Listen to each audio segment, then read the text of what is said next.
কবি রবীন্দ্রনাথ ঠাকুরের লেখা বাঁশি। কিনু গোয়ালার গরু। দোতলা বাড়ি, লোহার দরজা দেওয়া একতলা ঘর। পথের ধারে লোনা ধরা দেওয়ালেতে মাঝে মাঝে বসে গেছে বাড়ি, মাঝে মাঝে সেটা পড়া না। মাটির ধানের মার্কা একটা ছবি সিদ্ধিদাতা গণেশের দরজার পরে আঁকা। আমি ছাড়া এই বাড়িতে থাকে আর একটি জীব, এক ভাড়াতে, সেটা টিকটিকি।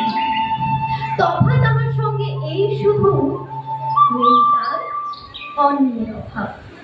বেতন 25 টাকা, সৌদাগরি অফিসের কনিষ্ঠ কেরানি।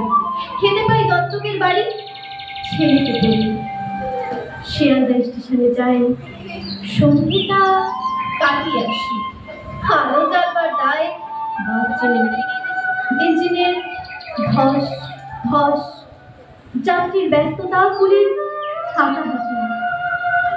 10:30 বেজে যায়। এরপর বাড়ি ফিরে নিরালা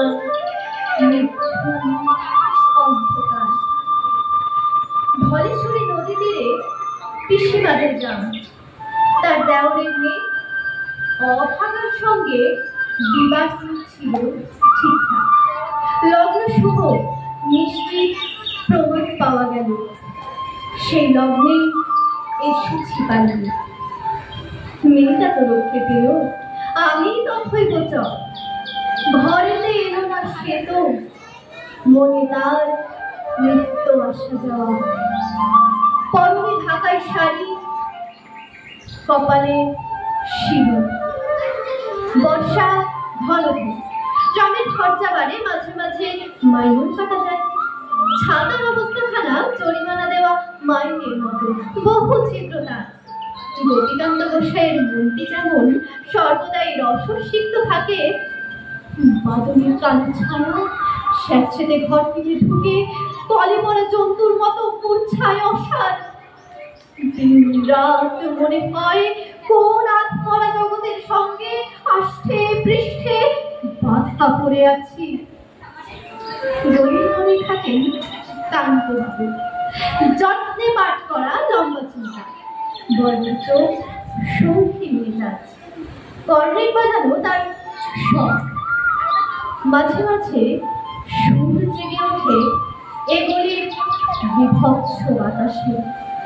কখনো গভীর রাতে, কখনো আলো আধারিতে, কখনো বইলেনে ঝিকিমিকি আলো ছায়ায়। হঠাৎ সন্ধ্যে সিন্ধু বারোয়ায় লাগে টান। সমস্ত আকাশ জুড়ে বেজে ওঠে অনাদিকালের বিরহ বেদনা। দুর্বিষহ মাতালের প্রলাপের মতো খবর পাই মনে, আকবর বাদশার সঙ্গে হরিপদ কেরানির কোনো ভেদ নেই। বাঁশির করুণ সুর বেয়ে ছেঁড়া ছাতা রাজছত্র বয়ে চলে এক বৈকুণ্ঠে। এ গান যেখানে সত্য, অনন্ত গধূলি লগ্নে সেইখানে বলি চলে ধলেশ্বরী। তীরে তমালের ঘন ছায়া, আঙিনাতে যে আছে অপেক্ষা করে। তার পরনে ঢাকাই শাড়ি, কপালে সিঁদুর। তার পরনে ঢাকাই শাড়ি, কপালে সিঁদুর।